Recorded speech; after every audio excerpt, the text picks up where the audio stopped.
Welcome to SkyWeek. I'm Tony Flanders from Sky and Telescope magazine, and I'll be your guide to the astronomical wonders that are currently on display overhead.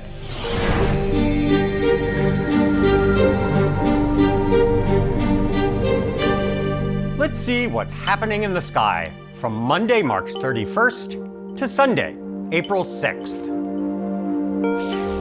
You may be able to see an extremely thin and beautiful crescent moon very low in the west shortly after sunset on Monday.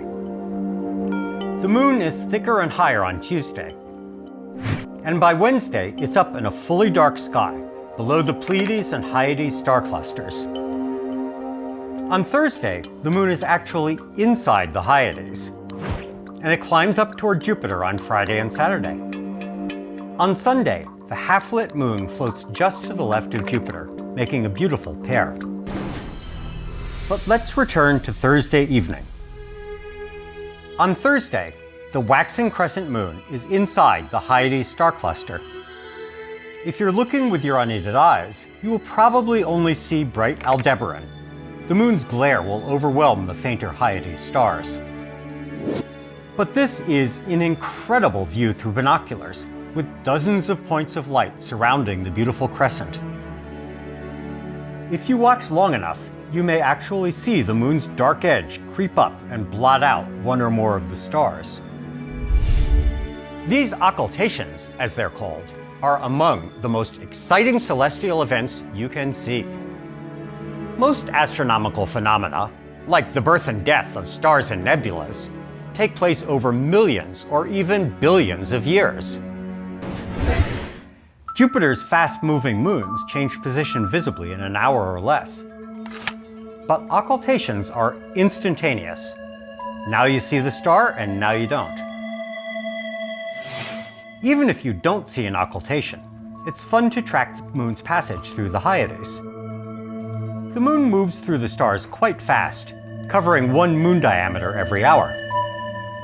That's always true, but it's hard to perceive when the nearest star is a fist width away. It's much easier when the moon is completely surrounded by stars. The moon's rapid motion makes it useful as a timepiece. This was tremendously important in the 18th century because accurate timekeeping is essential for navigation. Let's say you're aboard a ship and you want to know where you are. You can tell your latitude by observing how high the pole star is. It's overhead at the North Pole, on the horizon at the equator, and somewhere in between at intermediate latitudes. But it's much harder to tell your longitude, how far east or west you are. Greenwich, England is at the same latitude as the north tip of Newfoundland. So, the sky looks almost identical at 9 p.m. in Greenwich as it does at 9 p.m. off the coast of Newfoundland. The only thing that's different is the moon. Now, 9 p.m. in Newfoundland happens 4.5 hours later than 9 p.m. in England. So, if the stars tell you that it's 9 p.m. where your ship is, and your clock tells you that it's 1:30 a.m. in Greenwich, you know your ship is about to crash into the coast of Newfoundland. But how do you know the time in Greenwich? Pendulum clocks can be very accurate, but they don't work on a rolling ship. So, in 1714, the British Parliament offered a £20,000 prize, millions of dollars in today's money, to anybody who could figure out how to tell accurate time at sea. This set off a race between clockmakers and astronomers. Observing the moon's position with respect to the stars was one obvious solution. But the moon is affected both by the sun's gravity and the Earth's gravity, so its motion is very hard to predict in advance. That problem wasn't solved for another 50 years, just about the same time that accurate, seaworthy clocks were developed. So the prize ended up being split between clockmakers and astronomers.